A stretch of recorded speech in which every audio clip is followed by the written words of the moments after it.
Welcome back, everyone, to another episode of Intercepted with Kevin Byard. I got a special guest today, the hometown hero, Cole Kmet, man. I appreciate you coming on the show Absolutely. today. Thanks for having me, man. Thank you, man. Yeah. Absolutely. So, first off, man, tough loss yesterday. Yep. Obviously, it wasn't the results that we wanted, but you had a great game. 10 catches, stat-wise, 97. Had a few catches. I think the pass game started to take up for us a little bit, so that was a good positive. Caleb was getting in rhythm there. Saw some good shots to Rome. DJ as well was getting involved, myself. Absolutely. So, there was some good stuff there, some good third down conversions. So there were some positives in it. I know it wasn't the result we wanted, but things that we can build on and get better at. And, obviously looking forward to LA this week and kind of improving on those things. So finally get to come back home and play a home game for our crowd. I know. Again. It feels like it's been a little bit, hasn't it? It's been a while, bro. Yeah. AFC games on the road, because I've been in Tennessee for a while, so I played both of these teams a lot. So I've been in those dome stadiums. Yeah. Well, and thankfully we're home for this game, not having to fly out to LA for it. And we can get off the turf, too. Yes, that is much needed. Yeah, my body's feeling it today. 2 weeks I can't around stand the turf at all. Brutal. But definitely want to get on you being a hometown hero, like I said. So I had a similar deal. I went to college in Tennessee. Yeah. Middle Tennessee State, did 5 years there, got redshirted. Then I got drafted to Tennessee. So that was just like a crazy deal. My nickname was Mayor of Murfreesboro. So Middle Tennessee is everyone Murfreesboro. tries to call me Mayor, too. This is Mayor of Murfreesboro. So how was that? Because you went to high school here. Yeah. Obviously, you went to college in Notre Dame, but then coming back here, getting drafted here, getting a second contract here.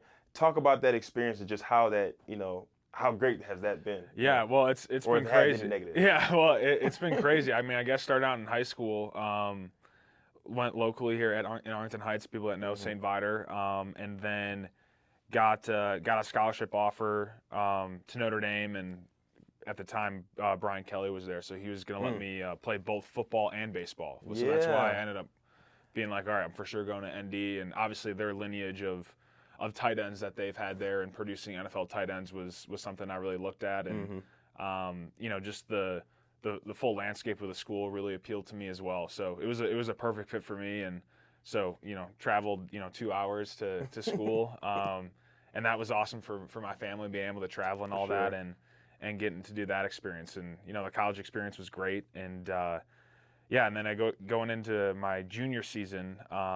I started getting some deals like, you can maybe leave early. And at that point, I was like, there's no way. Like, I kind of had played a little bit, but not enough. But, enough scouts had gone through Notre Dame for other guys to, notice my talent in practices and whatnot. And ended up having a really good junior year and got my grades back for the draft. And it was a 2, so at that point I was the top-rated tight end coming out, right? Yeah. So at that point I was like, all right, and like getting advice from some other people, it was like, all right, like if you want to do this NFL thing, like you should do it now. And I was like, all right, so I ended up doing that, and that was tough because I did want to play another year of baseball because at the time my brother had just got into Notre Dame and he was playing baseball there, so I wanted to play 1 year with him, but had to forgo that for the NFL had to make dream. the business decision. Yeah, and then that whole draft experience is just nuts. You're hearing all the things of where you might go, and sure you get the 2 on the grade sheet, but some people are telling you, you may go late first, early second, and so you're kind of waiting to see. And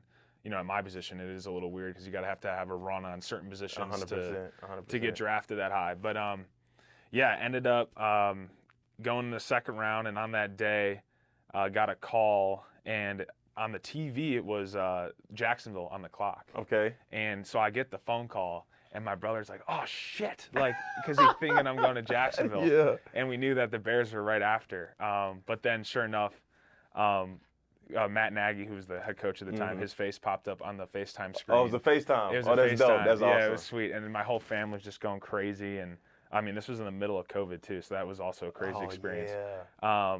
So I get that, and now I was back in Chicago, 100%. and really since then it's been pretty crazy. A lot to learn. I know how these people operate here. They're very passionate about their football, and you got to be able to tune them out at times and handle it that way. It's a big football town. I'm sure you know from being in places like Philly and 100%. how it can be. So it was a lot to handle at first. You got a lot of family. A lot of tickets to come to games, and you kind of have to shrink the circle a little bit in terms of who gets to come to games and whatnot. Absolutely. But no, it's been a great experience. And then the last year being able to get extended here was just was unbelievable. You know, I definitely wanted to be a part of the come up of this thing, and I see where it's going. I see the guys that we got in this team, and I know it's been a little bit of a struggle here to start, but I just see where we can go and where we can take this thing, and really excited about that. And then and then obviously being elected captain as well, along with you and some of the other guys, like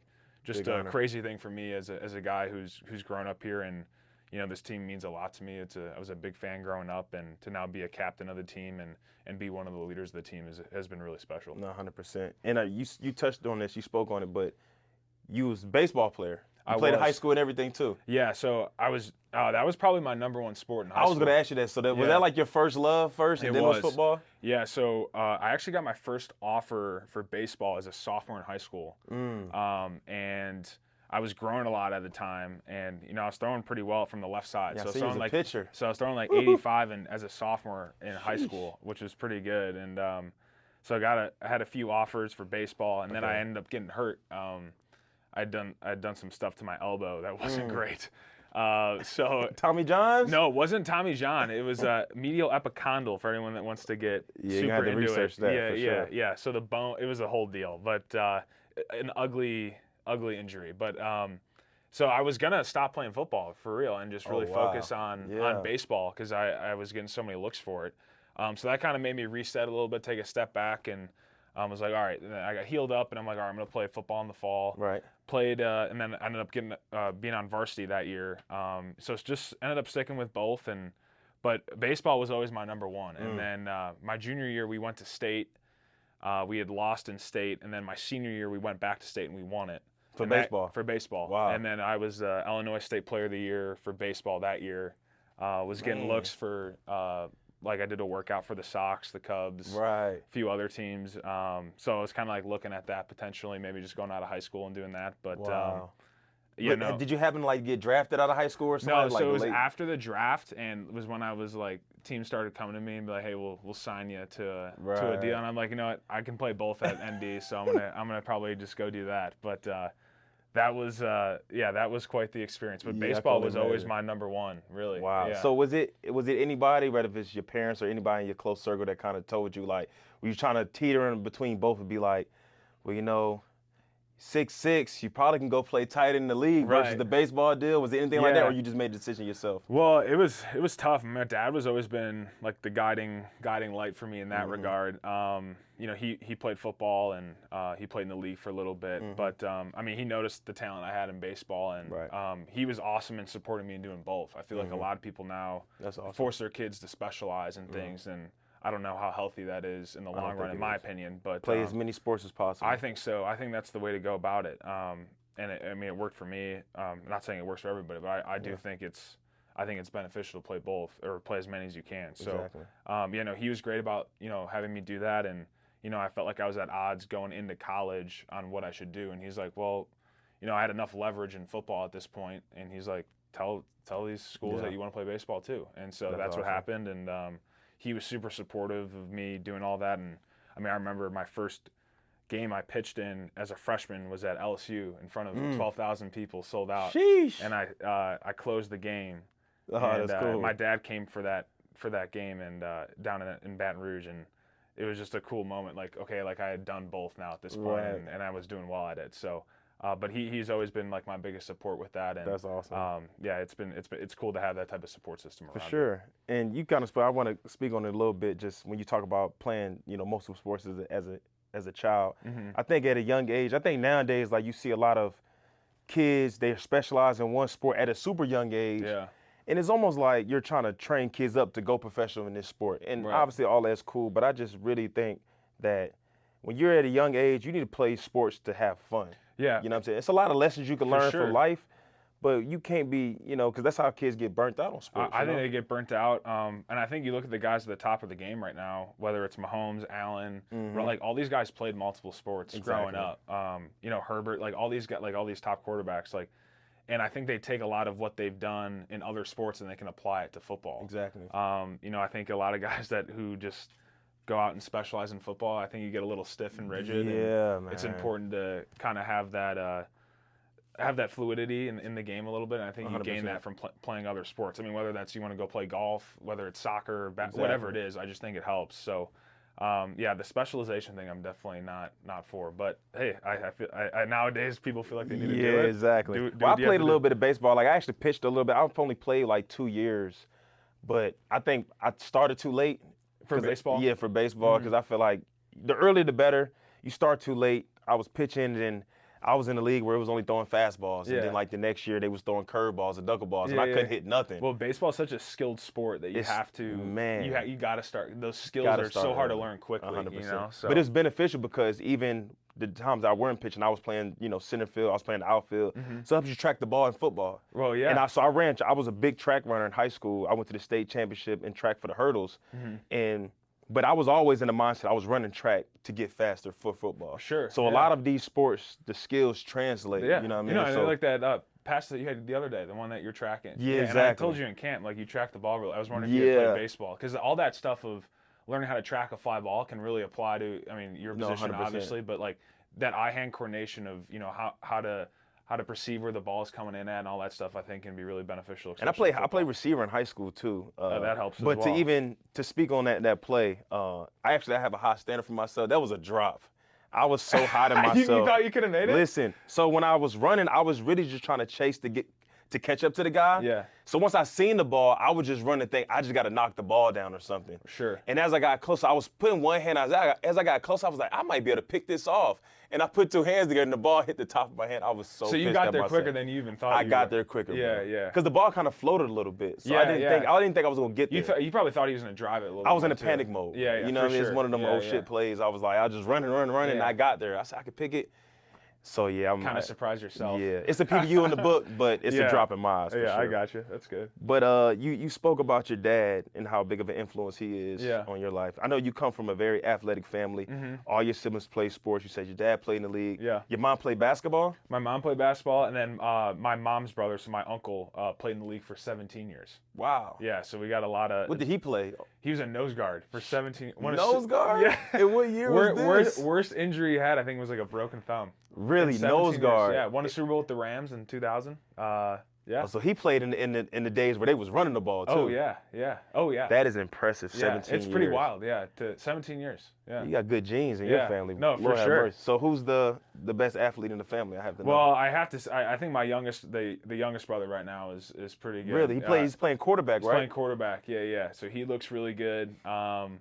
Yeah, he's pretty. He's kind of grown into his own right now. He There just we kind go. of hit his growth spurt and all that, so he's gonna get that size. But yeah, he looks pretty good. That's for sure. What is their? I know they're playing now. What's their record now? They are.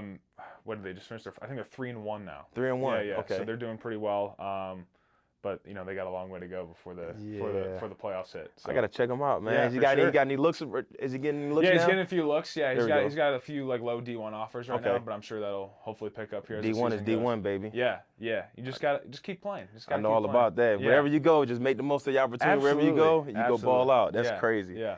Man, that's awesome. So, let's say your brother football. You have how many siblings you have? So I got my youngest brother who's playing football right now in high school. My sister, who actually she dates Lucas Van Ness, who's the defensive end. Oh, for yeah, the, for the Packers, right? Yeah, Yeah, yeah. Packers. So he grew up near us, which is kind of funny. And then my other brother Casey, who just finished up at Notre Dame last year with baseball, he's now in law school. So Wow, that's awesome. yeah, so he's busy at work. With There that we go. stuff. Yeah. There we go. That's crazy. Yeah. So talk about your experience. I mean, you kind of touched on it a little bit, just your experience at Notre Dame. We was kind of talking before we came in here. Your main recruiter, Scott Booker. Yeah, yeah. He was my safety coach in Tennessee for 5 years. That's my guy. We golfed this offseason and Oh, everything. that's great. Yeah, that's, Yeah, that's my yeah. guy. How was your experience at Notre Dame? Just kind of talk about going to Notre Dame. And Yeah, no, it was great. It was hard. I'm not gonna lie to Yeah. you. School is no joke. I mean, there was days Definitely I'd leave practice just being like, "Holy crap!" With how tough the school Yeah. was, and then obviously the football was no joke as well. So 100%. BK ran a pretty tight program over Yeah. there. We won a lot. I think I lost one home game the whole time I Really? was there. Yeah. Home So field advantage right yeah, there. we did a lot of winning when I was there, which was a lot of fun. But it was a great experience. I mean, obviously all those guys that I played with that are in the league now, and some who are done playing, but we're still all really close, and we got a good brothership, a good bond there, and all that stuff. So yeah, but it was a great overall experience. Busy with the football and baseball, and then the school. I couldn't but imagine that one. I think I'm better off for it. So 100%. definitely look back and appreciative of my time there for sure. So is Notre Dame tight end you? Or I mean, I'm gonna have to say yes. You look at the amount of guys we've put in the league. put a lot of guys out there. For not sure. even I gonna know lie. Iowa has George and Sam right now, and a few others that they've had in the past. So you could cue them up. Miami has guys that they've had. So I think between Miami, Iowa, Notre Dame, Stanford has a few guys as well. So got to throw them in the mix. But I think if you look at the totality of it, I think Notre Dame takes the cake. And I think you guys like put out a lot of guys that get drafted early, like first, second round, like a lot of early round picks. I think I know when I came out, it was something, and you might have to fact check me on this, but it was something like every starting tight end since the year it was like 2006 or 7 at Notre Dame had always been drafted. Wow. So I mean that's pretty cool. Nah, that's a stat right there. Yeah. I'm not even gonna lie. That's crazy. Something like that. I don't know if that's exactly right, but it was something pretty crazy. That's awesome. Yeah. So a couple more topics I want to touch. Talk about your game day routine. Yeah. And like how's like your game? Because like some guys are different. Like for example, like some guys are early bus guys, some guys are late bus guys. Some guys don't really do anything as far as like somebody sit at their locker, just be on their phone all the time. Yeah. Barely go out to pregame. I'm just curious to know what's your game day routine like from the morning. Like, what do you eat? Do you eat a lot of food? Do you don't eat any food? Well, I think it's changed as I've played. And I'm sure you feel the same. But like rookie year, I was the early bus guy. I like anxious, paranoid, eating nothing before the game. Like just thinking about everything that I have to do for that day. But I think like recently, as you play, you kind of realize like what works best for you in your routine. Really for me, it kind of starts the night before. I eat a lot the night before because I just know how much. I mean, the other day there was 92 plays on offense. A lot of plays, so you got to have that energy. So it's getting a good meal the night before, and I think that's where it really starts for me. Make sure I'm hydrating well, especially 48 hours before the game. And then I think going into game day, I eat, if we're playing a new game, say, I eat light in the morning usually. So I'll have like eggs, some fruit. Maybe like a French toast or something, but that's really with a cup of coffee. And then in terms of in the game, like I don't really listen to much music, which is kind of crazy. Like whatever. I was definitely going to ask you what was your playlist. Yeah, for sure. whatever you guys listen to in the locker room, I just kind of. So you're not a headphones guy at all? No, not at all. It kind of gets me paranoid. I don't know why. It makes me feel like I'm in like a fishbowl or something. I don't know. I just don't like that feeling. I like being a little bit more lax with everybody. Like, and sure, I'm gonna be respectful of guys who are taking care of their business that want to listen to music. But like guys who are kind of similar to me, like maybe just want to shoot the shit or whatever. We hang out, have a good time, and do all that stuff. But 2 hours before the game, I'll go out and I'll do like a kind of a speed work routine. So I hit a couple sprints. So just it's not the first time when I'm in the game is the first time of the day that I'm going full out and booking it. So I do all that. That's been working great for me. I'll do a couple routes, get inside, and then obviously we do our pregame warm up and all that. But for me, I keep it pretty chill for pregame. I'm not like listening to crazy music or anything. That's funny that you say you're not a music guy at all. Yeah, like on the bus over, like I was listening to a podcast. Like like I'll just whatever I would do, like super chill. Yeah, like whatever I would do in the car on the way to work or like coming back home from here, like is what I'd be doing. But I like that because just kind of you said like my routine has changed a lot throughout the years as well. Like I used to try to listen to like the most hyped up music before the game. Like if I'm driving into the stadium, I used to like, for example, home games, you got to be in there, I think, 2 hours before kickoff.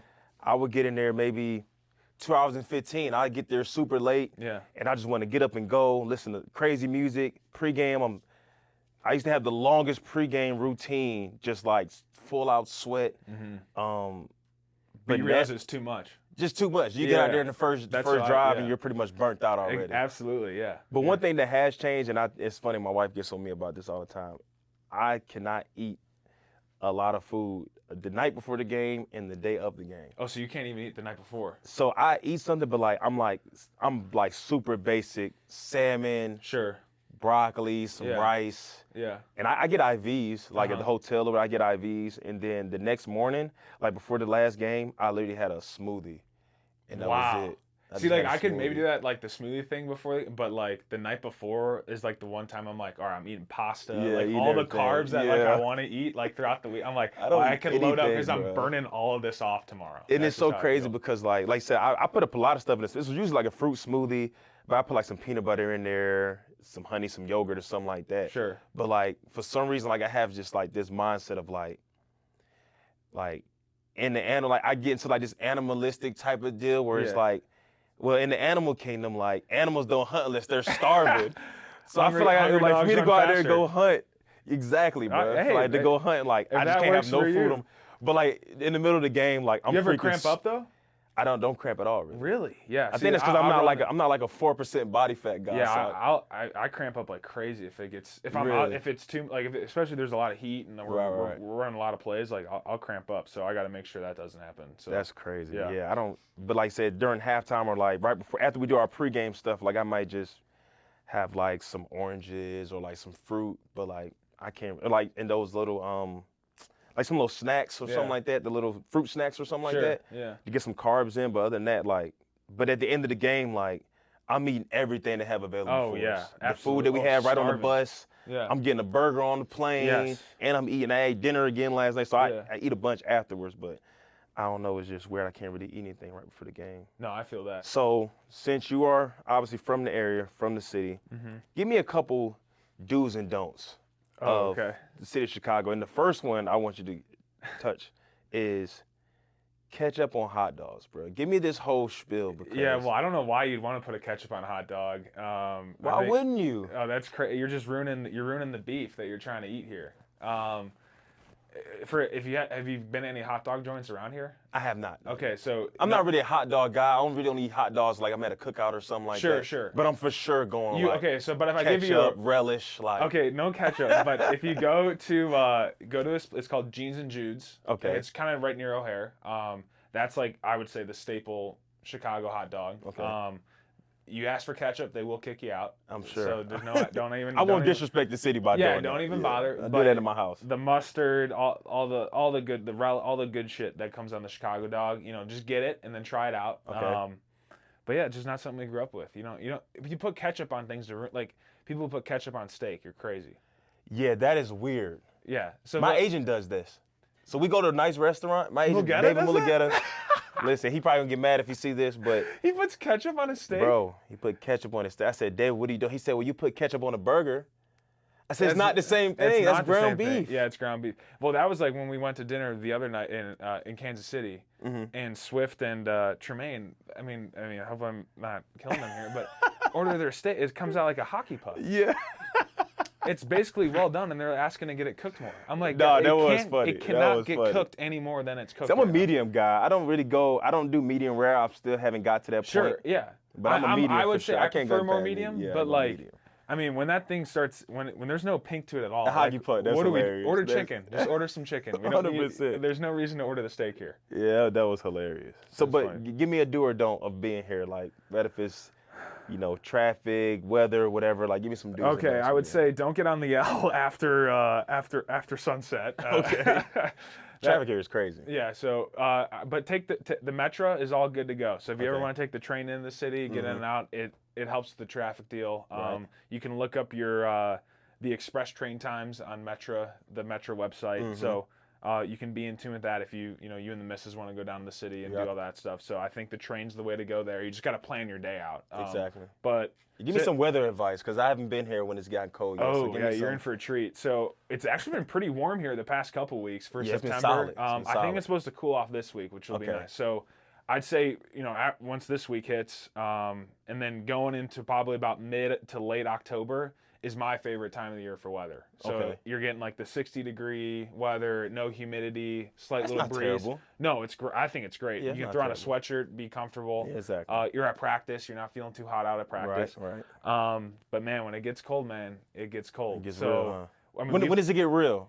Late November? Usually, or? Well, I feel like it's been more so after the new year, where after that first week of January, it gets like stupid cold. Wow. I don't know why. But like I like the cold and like the snow, all that during the Christmas season, and because I think it's part of the festiveness. Sure. It makes the city looks great when it's snowing out and all that stuff. But For me, I'm done with all that shit after January 1st. Like, okay, once the holidays are over, like, get me somewhere warm. Yeah, so, exactly. Yeah, you gotta have a good parka. You know, get some good boots for the snow. Okay. I don't know if you're at a house or whatever. Like, make sure someone's getting your I got a driveway house, cleaner. yeah, You gotta get on top of that because you don't want to have a day where you don't Yeah, have for somebody sure. cleaning it, and then you wake up and there's 4 or 5 inches of snow on your driveway, and you man. can't get the car out. So, I'm dreading the mornings where, because I got an Escalade, I'm dreading the mornings and I can't park in the garage. So I'm dreading the mornings where I have to go out there and just start my car. Do you have a remote start? I do. Okay. But I'm just dreading even just that little small walk to the like car is gonna be freezing. my car, I have like the app that you can like remote start It's it. like and as soon as you wake up. I have to keep my truck outside my garage because it's too big. Yeah, exactly. So like I right when I wake up, I'm starting that thing. You probably can set an alarm on it like at every certain I'm sure time. you could. Yeah. I'll look into that. But I'm always setting starting the car up early. Give it 15 minutes to warm up. So For sure. give the car time to warm up. I'd have an ice scraper in your car for Okay. the Definitely gonna need windshields, that. all that stuff. Besides that, and then put your thing in the 4-wheel when you need to. Oh, for sure, especially. Yeah, it's gonna be fun times. It's Yeah. gonna be exciting. I appreciate you coming on the show. Absolutely. Thanks for having me, man. You're a wonderful guest, man. I appreciate it. And Cole has been intercepted, so stay tuned for next week's episode. Thank you.